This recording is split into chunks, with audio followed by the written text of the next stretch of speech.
जीवन पथिक के इस अंक में आप सभी का स्वागत है। मित्रों, पिछले कुछ अंकों से हम एक बड़े ही रोचक विषय पे बात कर रहे थे, सौंदर्य या ब्यूटी। और इस ब्यूटी को एक और रोचक में मोड़ पर ले आए थे हमारे विद्वान डॉक्टर गौतम चटर्जी। तो आइए सबसे पहले अपने विद्वान डॉक्टर गौतम चटर्जी का स्वागत करें, जो हमसे जुड़ते हैं वाराणसी से। डॉक्टर गौतम चटर्जी, आपका स्वागत है इस अंक में।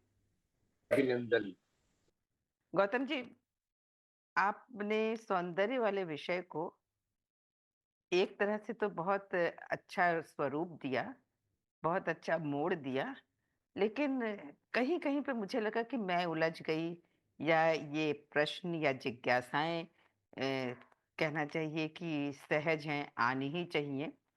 तो पिछले जब अंक में हम बात कर रहे थे सौंदर्य की, तो आपने बताया था, उनका रविंद्रनाथ टैगोर का भी उदाहरण दिया, बहुत सारे लोग 3-4 लोगों का उदाहरण दिया, और जिसमें बताया कि ये सौंदर्य हमारे होने से है। यानी जब हम जागते हैं, जब हमारी चेतना जागती, सौंदर्य का मतलब जब हमारी चेतना जागती है, तो फिज़िकल वर्ल्ड जो जिसमें सूरज है, चाँद है, पेड़-पौधे हैं, दिन है या रात है, ये उस वजह से होते हैं। एक्चुअली में सौंदर्य का आपने विराट स्वरूप बताया। तो उसी वक़्त मेरे दिमाग में जो एक क्वेश्चन आया, आप हमेशा कहते हैं कि माइंड ही बाधक होता है, पिछले अंक में भी आपने बताया था। तो उसको बाधक ही मानिए, या फिर भी हमारी जिज्ञासा को आप ज़रूर शांत करिए कि अगर हमारे जागने से ही सूरज चाँद है, और जब हम सो जाते हैं तो दिन में अगर हम सोते हैं या रात में सोते हैं, तो उसमें रात हमारे सपने में या हमारे नींद में ना दिन होता है, ना रात होती है, ना सूरज चाँद होते हैं। तो वास्तव में इसका क्या एग्ज़िस्टेंस है? इसका अस्तित्व है या नहीं है? ये मेरा प्रश्न है। आपके प्रश्न का उत्तर मेनका जी, मैंने शायद पिछले अंक में आइंस्टाइन और रविंद्रनाथ के संवाद से दिया था, ऐसा मुझे लगता है। उन्होंने आइंस्टाइन ने रविंद्रनाथ से पूछा था कि आप नहीं हैं फिर भी दुनिया है, सूरज चांद है, ये आपके कारण है। तो रविंद्रनाथ ने कहा था मेरे कारण। मैं हूं तो सूरज चांद है, मैं नहीं हूं तो सूरज चांद नहीं है। आप देखिए कि किसी मृत व्यक्ति के लिए सूरज चांद कहाँ है। तो पर रविन्द्रनाथ के इस उत्तर को आप इस उत्तर से आप कितना सहमत? सवाल ये है। नहीं, जिस तर्क से आपने समझाया था, उस तर्क से तो लगता है कि 100% सहमत हैं। लेकिन हमारे जागने से ही सूरज चाँद है, तो जब पर्टिकुलर व्यक्ति नहीं है इस यूनिवर्स में, तो उसके लिए नहीं है ना, पर बाकी लोगों के लिए तो सूरज चाँद एज़ इट इज़ हैं। वो तो है, शुरू से है और रहेगा, कोई रहे या ना रहे। हाँ, लेकिन मैं ये कह रहा हूँ कि आपके जागने से सूरज चांद है। जब आप सोई हुई थी रात में अगर आप सोई हुई थी, तो आपकी नींद में सूरज चांद कहाँ थे? या आपको इस बात का कहाँ एहसास है कि बाहर चांद है या सूरज है? हाँ, या नहीं तब। आप जहाँ लेटी हुई हैं उसके बगल में कोई अलमारी है, और अलमारी के ऊपर कोई चूहा चल रहा है, आपको कहाँ पता चला कर रहा है जब आप सोई हुई थी? बिल्कुल। तो आपके लिए उस अलमारी का अस्तित्व नहीं है जब आप सोई हुई है। लेकिन जब आप जागी हैं, तो फिर आपको कुछ आवाज महसूस की, आपने देखा कि अलमारी के ऊपर एक चूहा चल रहा है। चूहा अब आया ना जब आपको जागा। तो दिन, सूरज, दुनिया, सारे लोग, सारी सोच विचार वहां से शुरुआत हो रही है, जब से आपकी नींद खुली या नींद टूटी। उस दिन के लिए नींद का अवसान हुआ। नींद का टूटना या खुलना क्या, मुझे वाक्य ठीक नहीं लगता। ये कह सकते हैं कि उस दिन वो नींद पूरी हुई, और आप जब जागी तो फिर पूरा दुनिया आपके सामने प्रकट हुआ। लेकिन हुँ, जब आप सो रही थी, तब तो दुनिया नहीं थी ना। अगर आपको सिर में दर्द है और आप रात के समय सोना चाहती हैं, हुँ, हुँ। तो आप चांद से नहीं बात कर रही थी, आपके मन में नहीं है कि चलो चांद देखा जाए, चलो लोगों से मिला जाए। अब आप सोना चाहती हैं, आप नहीं चाहती हैं दुनिया की वस्तुएं, आप सिर्फ सोना चाहती हैं सबको हटा के। आपके सिर में दर्द है ना, तो आप पेन किलर ले रही हैं। जी। आप मतलब इस दुनिया में कोई भी व्यक्ति, हम्म। ठीक है, पेन किलर क्यों ले रही हैं? आप उस वक्त ये क्यों नहीं चाह रही हैं कि हम दुनिया के लोगों से मिले, चांद को देखें? वो आप नहीं चाह रही हैं, आप सोना चाह रही हैं। और जब सोना चाह रही हैं तो आप दुनिया को छोड़ना चाह रही हैं, चांद को छोड़ना चाह रही हैं, तारों को छोड़ना चाह रही है, अपने प्रिय और अप्रिय व्यक्तियों को, प्रिय और अप्रिय वस्तुओं को छोड़ना चाह रही है ना। क्यों छोड़ना चाह रही है? क्योंकि आप सोना चाह रही है। जब आप सो रही है तो उसमें आप पूरी दुनिया को ही तो छोड़ दे रही है, अपनी प्रिय वस्तुओं को भी छोड़ दे रही है। जो आप सपना देख रही हैं तो आपके साथ सिर्फ आपका माइंड है। और जब आप डीप स्लीप में, जब आप सपना नहीं देख रहे हैं नींद में, तब उस वक्त आपका माइंड भी नहीं है। यानी और सही भाषा में कहें तो उस वक्त आपका ईगो नहीं है। जब आप डीप स्लीप में हैं, जब सपने नहीं देख रही हैं और आप सो रही हैं, तो आप इस चीज को जानती है ना कि एक सोना वो होता है जिसमें सपने नहीं आते हैं, जिसको लोग गहरी नींद में सोना बोलते हैं। तो उसमें मन नहीं होता। उससे बेहतर वाक्य है, अहंकार या ईगो नहीं होता। उससे भी बेहतर वाक्य है, तब ईश्वर होता है। तो आप सोती हैं, यानी ईगो सोता है, और उस वक्त ईश्वर या सेल्फ जागता है। इसलिए कबीर साहब की एक लाइन है कि अ, कौन सोता है कौन जागता है। तो वो उसका उत्तर दे रहा है कि तन सोता है ब्रह्म जागता है। और ये कुमार गंधर्व ने इसको गाया है, इस पद को, कि तन सोता ब्रह्म जागे रहे। आप इसको सुन सकती हैं, ये अवेलेबल है। क्योंकि कुमार गंधर्व जब कबीर भजन गाते हैं तो दूसरे भजन गायकों से वो इसलिए भिन्न होता है कि उनकी गायकी के कारण आपको उस पद का अर्थ भी समझ में आ जाता है। ये उनकी गायकी की विशेषता है। उनकी गायकी की विशेषता ये नहीं है कि वो गाना अच्छा लगता है, उनकी आवाज अच्छी है और उसमें सुर होता है, इसलिए नहीं, वो पद का अर्थ भी क्लियर हो जाता है। तो ये सारी बातें गई ना, नेटवर्क का कोई प्रॉब्लम तो नहीं। तो जब आप सोना चाहती हैं तो आप ही दुनिया को त्यागना भी चाहती हैं। और आपको सोना इसलिए अच्छा लगता है कि वहां पर मन और ईगो की भूमिका कम होती जाती है, दुनिया की भूमिका कम होती जाती है। और सबसे सुंदर स्थिति होती है कि उस वक्त आप में ईश्वर बिल्कुल जगा रहता है। जब आप जागती हैं तो वो थोड़ा पीछे चला जाता है ईश्वर, अहंकार आगे आ जाता है, दुनिया आगे आ जाती है।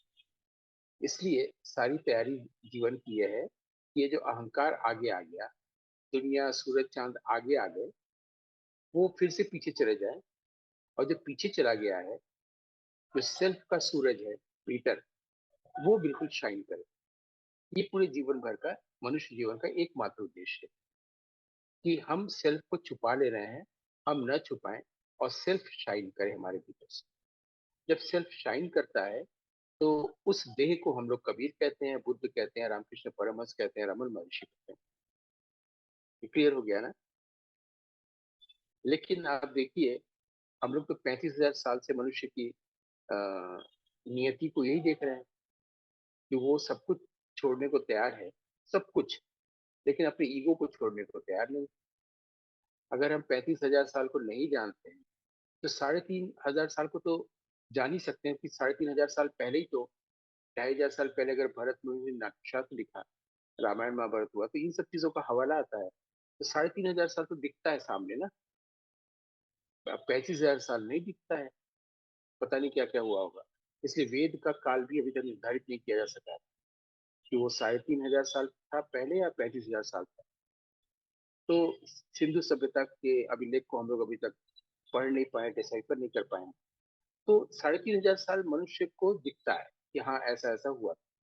तो इन 3,500 में आप मनुष्य की डेस्टिनी को देखिए कि वो सब कुछ तोड़ छोड़ने को तैयार है, ईगो को छोड़ने को तैयार नहीं।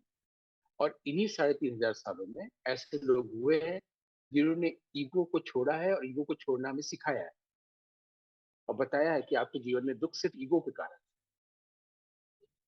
तो ये जो डेस्टिनी शब्द भी आया, तो हम लोग उसकी ब्यूटी को भी देख सकते हैं। क्या आप देखना चाहेंगी? बिल्कुल, बिल्कुल। क्योंकि नेहरू जी ने कहा था ना कि डेस्टिनी प्रिवेल्स, तो बिल्कुल उसकी ब्यूटी को तो हाँ, देखना चाहेंगे। इसके पहले आपने जो प्रश्न किया था उसका समाधान हो चुका है ना, या और भी सरल करें? नहीं, नहीं, बिल्कुल हो गया, बिल्कुल। आपने जहाँ पे ये कह दिया कि अहंकार को छोड़ते हैं जब हम डीप स्लीप में होते हैं तब ईश्वर जागता है। तो ये मेरे लिए एक कोटेबल सेंटेंस हो गया और इस सेंटेंस ने सारी समस्याओं का समाधान कर दिया। और हम लोग अब डेस्टिनी की ब्यूटी को देखने जा रहे हैं, क्योंकि आदमी के साथ ये डेस्टिनी आई है कि वो इतने दिनों से दुख झेल रहा है, दुख सह रहा है, संताप देख रहा है, जबकि इतने लोग आके बता गए हैं कि दुख को हटाया जा सकता है, लेकिन वो नहीं हटा पा रहा है, ये उसकी डेस्टिनी। तो नेहरू जी कह रहे हैं कि डेस्टिनी प्रिवेल्स। लेकिन आप देखिएगा कि 95% लोग डेस्टिनी को जब बोलते हैं, डेस्टिनी के बारे में बात करते हैं, तो उसकी ध्वनि हमेशा नेगेटिव होती है। अगर किसी की मृत्यु हो गई, किसी एक्सीडेंट में आ गया, तो कभी नहीं जाता देखो आज ही वो ट्रेन के वहां पर गया, उसकी एक्सीडेंट हो गया, उसकी डेस्टिनी उसको खींच के ले गई। आप देखिएगा जितने भी लोग 95% लोग डेस्टिनी शब्द का योग, नियति शब्द का प्रयोग हमेशा नेगेटिव अर्थ में, नेगेटिव ध्वनि में करते हैं कि अब उसकी डेस्टिनी यही थी, उसने पढ़ाई इंजीनियरिंग की थी, लेकिन वो ऐसा हो गया या वैसा हो गया। या कोई लड़का बोलता है जब सफल नहीं होता है कि अब मेरी नियति यही थी, मैंने तो इतनी सारी पढ़ाई लिखाई की है, लेकिन मेरी डेस्टिनी ये थी, मुझे यही होना था। तो आप देखिए उसका भाव हमेशा नेगेटिव आता है 95%।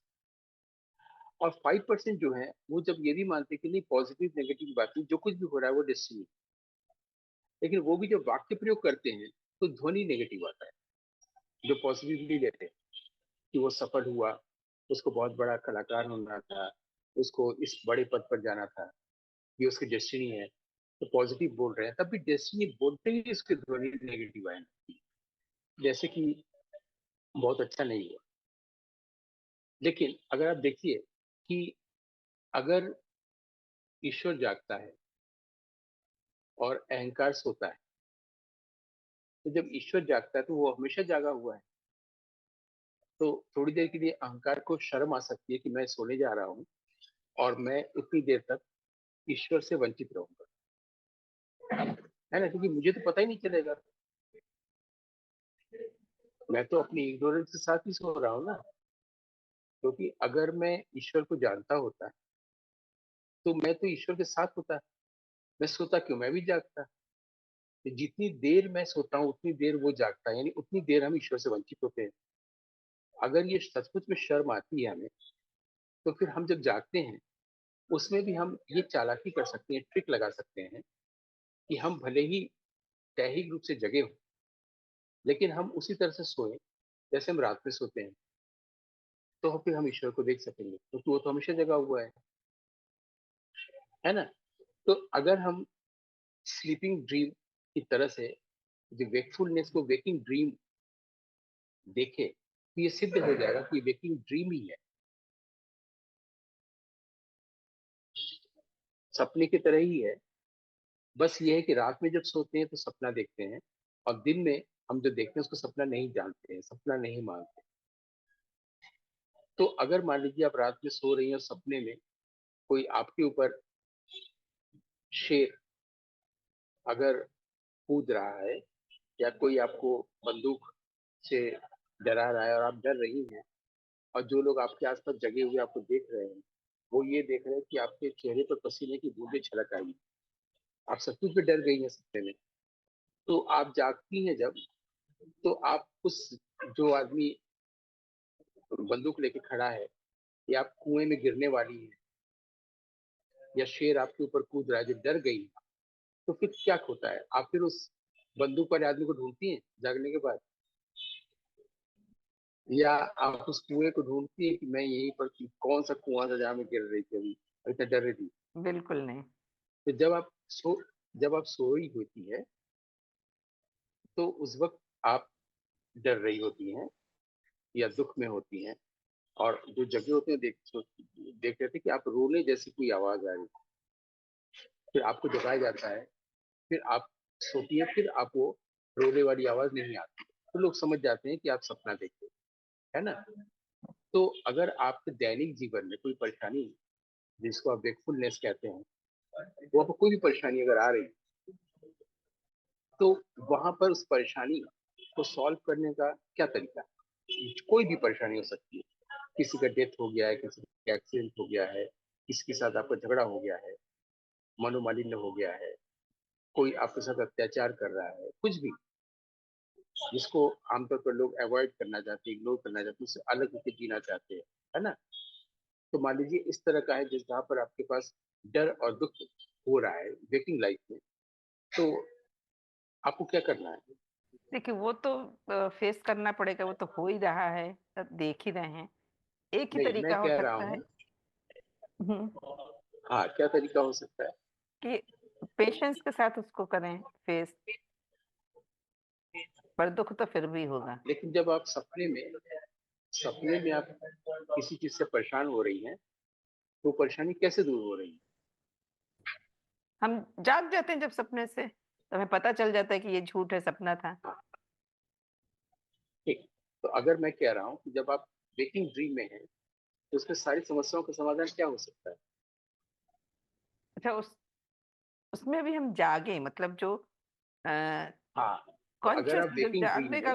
जाग हुँ, नहीं, अभी हम लोग सीधे सीधे सरल बच्चों की तरह चल रहे हैं कि अगर रात में सपने में हम किसी से डर रहे हैं या दुखी हो रहे हैं, ठीक है, मैं एक पेड़ की शाखा पकड़ के लटक रहा हूँ और नीचे कुआं है, ठीक है, अब कुएं में एक मगरमच्छ मुझे देख रहा है, ठीक, और दूर में एक शेर मुझे देख रहा है, और मेरे एक हाथ में एक अटैची जिसमें सिर्फ नोट्स हैं।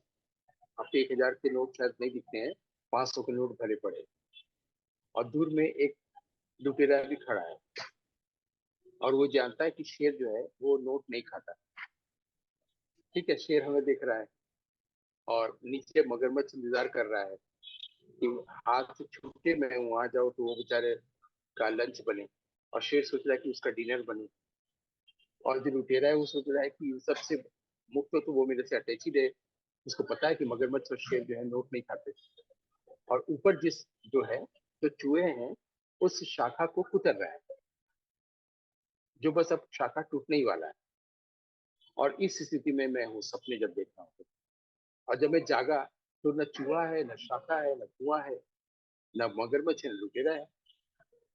उसी तरह से वेकफुलनेस में भी ये पूरा ड्रीम है, उसमें सिर्फ जागने की जरूरत है, आपको लगेगा कहीं कुछ है ही नहीं है, न कुआं है, न कोई लुटेरा है, न कोई शेर है, कुछ है, बस इतनी सी बात हो,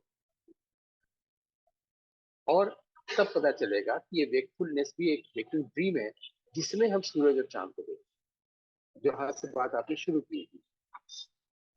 हालांकि ये बहुत ही अविश्वसनीय लग रहा है, लेकिन आश्चर्यजनक किंतु सत्य है। जागने पर पता चलेगा कि हम सोए हुए, बिल्कुल। और तब आपको कोई व्यक्ति नहीं दिखेगा, कोई पशु नहीं दिखेगा, कोई सूरज चांद नहीं दिखेगा, वो उसी तरह की स्थिति में जो मेरी है, मुझे कुछ दिखता ही नहीं, कोई दिखता ही नहीं, कोई व्यक्ति, कोई वस्तु, सूरज चांद कहीं कोई दिखता ही नहीं है, क्योंकि मुझे जो भीतर लाइट दिखता है वही बाहर भी सब में वही लाइट दिखता है, सब में वही सेल्फ, आप उसको ईश्वर भी कह सकती हैं, ब्रह्म भी कह सकती हैं। तो जब मैं आपसे देख रहा हूँ तो मेरे पास ये नेम एंड फॉर्म नहीं है कि मैं मेनका श्रीवास्तव को देख रहा हूँ, मैं उसी सेल्फ को देख रहा हूँ, मुझे दिख ही नहीं रहा है, मैं अंधा हूँ, मुझे हर तरफ वो सेल्फ ही दिखता है ना, मुझे और कुछ दिखता ही नहीं है, इसलिए मुझे कहीं जाने की भी जरूरत नहीं किसी से मिलने के लिए, क्योंकि मैं वहां जाऊंगा तो सेल्फ को ही देखूंगा, तो मैं क्यों ना यही बैठा रहूं जहाँ हूँ, शरीर को ले जाने की क्या जरूरत है ना? तो जब, और जो देख रहा है वो भी वही सेल्फ है, और तब पता चलेगा कि हम किसी भी चीज पर जो सोचते हैं अगर ऐसा हो गया, अगर वैसा हो गया, तो अगर वही सब कुछ कर रहा है, सारी चीजें वो कर रहा है, तो किसी भी चीज पर हमें सोचने की जरूरत ही नहीं, सारा प्रॉब्लम खत्म हो गया। और जब वो कर रहा है तो कितनी सुंदर डेस्टिनी हो गई। अब हम अगर कहेंगे what is destined to happen will happen, जो होना होगा वो तो होगा। ये जब हम इसको नहीं जानते थे, सेल्फ के साथ नहीं थे, तभी लगता था कि नेगेटिव है, जो होना है तो होगा। अगर उसको लिवर सिरोसिस हुआ है तो वो मरेगा, अगर वो वहां पर गया है झमझड़ में तो मरेगा। लेकिन अब जब आप सेल्फ को जान गए हैं, तब आपको ये लगता है कि जो भी होना होगा वो तो होगा, जो नहीं होना होगा नहीं होगा। जो होना होगा वो होगा, कितना अच्छा हो गया, वो सब तो वो कर रहा है ना, सेल्फ कर रहा है, ईश्वर कर रहा है। इसे जो होना होगा वो तो होगा। अब और वो हमेशा अच्छा होगा क्योंकि वो कर रहा है, और अभी जो हो रहा है वो अच्छा हो रहा है। तो अब नियति की ब्यूटी ये आई, डेस्टिनी की ब्यूटी ये आ गई कि ये हमेशा दैवीय ईश्वरीय होता है, ये नेगेटिव होता ही नहीं है डेस्टिनी। अगर हम सेल्फ की ओर से देखें तो, जब हम ईगो की ओर से देखते हैं तो ये हमें नेगेटिव लगता है। जब हम सेल्फ की ओर से देखते हैं, कोई प्रॉब्लम ही नहीं है, दुनिया में जो कुछ भी होना है, जो भी होना है, हम उस पर अभी बेकार सोच रहे हैं, वो तो वही होगा जो होना है। और जो वही होना है जो होगा है, मतलब जो वो कर रहा है वही होगा ना। और कितना सुंदर है, इसे कोई चिंता अब रही नहीं। ये सरल हुआ या नहीं? बहुत, बहुत अच्छा लगा। और जो आपने जिस तरीके से समझाया वो उससे भी ज़्यादा अच्छा लगा। और तुरंत मुझे ये लगा कि शायद चाहे कबीर हो, चाहे विवेकानंद हो या गौतम बुद्ध हो, वो लोग जाग गए थे। वो जागे हुए थे, बिल्कुल। इसलिए उनको दुःख या ये सब चीज़ें महसूस नहीं होती थी या उन्हें दिखती नहीं थी। वो सेल्फ से देख रहे थे। और आपका ये सेंटेंस भी मुझे बहुत अच्छा लगा कि जो होना है वो होगा और जो हो रहा है वो ईश्वर कर रहा है। तो इतनी सी बात। इससे जो होगा वो हमेशा अच्छा ही होगा, इससे हमको सोचने की जरूरत ही नहीं है। और जो सेल्फ को जानने जाता है वो जाग जाता है, जागने से जानना पूरा हो जाता है। उसके पहले हम दुनिया के बारे में कुछ भी जान रहे होते हैं, उससे कोई मतलब ही नहीं रहता है जीवन। हम क्वांटम फिजिक्स भी जानने जा रहे हैं, हम ओपिनियर के गाने के बारे में जानना चाह रहे हैं कि उसमें कौन कौन लोग कौन से इंस्ट्रूमेंट बजाए हैं। ये जानने में हम जागना भूल जा रहे हैं, और जागने से सब कुछ जानना हो जा रहा है। एक है साधे सब सधे। क्या बात है! क्या बात है मित्रों! हमें भी जागना है। और ये सेंटेंस बिल्कुल मंत्र जैसा हमको याद होना चाहिए कि एके साधे सब सधे। और उससे ज़्यादा सुंदर सेंटेंस जो मुझे लगा था कि जब हम सो रहे होते हैं तो ईश्वर जाग रहा होता है। तो हम ऐसा क्यों ना करें कि जब हम जाग रहे हों, तब भी ईश्वर जागे हमारे आगे। ये सारे फिज़िकल चीज़ें जो हैं वो एज़ अ ऑब्स्टिकल, जैसे सूरज, चाँद है या हमारा ईगो है, वो ना आए। तो गौतम जी, आपने एक बहुत सुंदर बात हम लोग को दी, एक मंत्र जैसी दी, जो हम हमेशा कहते हैं कि आप कोई ना कोई कोटेबल सेंटेंस ज़रूर बोलते हैं। तो आइए मित्रों, इतनी सुंदर बातों के लिए, इतने सुंदर ज्ञान के लिए, इतने सुंदर मार्गदर्शन के लिए हम अपने विद्वान डॉक्टर गौतम चैटर्जी का शुक्रिया अदा करें कि आज उन्होंने हमें बहुत अच्छा सेल्फ की ओर से देखना सिखाया। गौतम जी, आपका बहुत-बहुत धन्यवाद। बहुत बहुत धन्यवाद मेनका जी। आनंद अभिनंदन, आनंद की ओर से अभिनंदन। जो सेल्फ है वो आनंद में ही।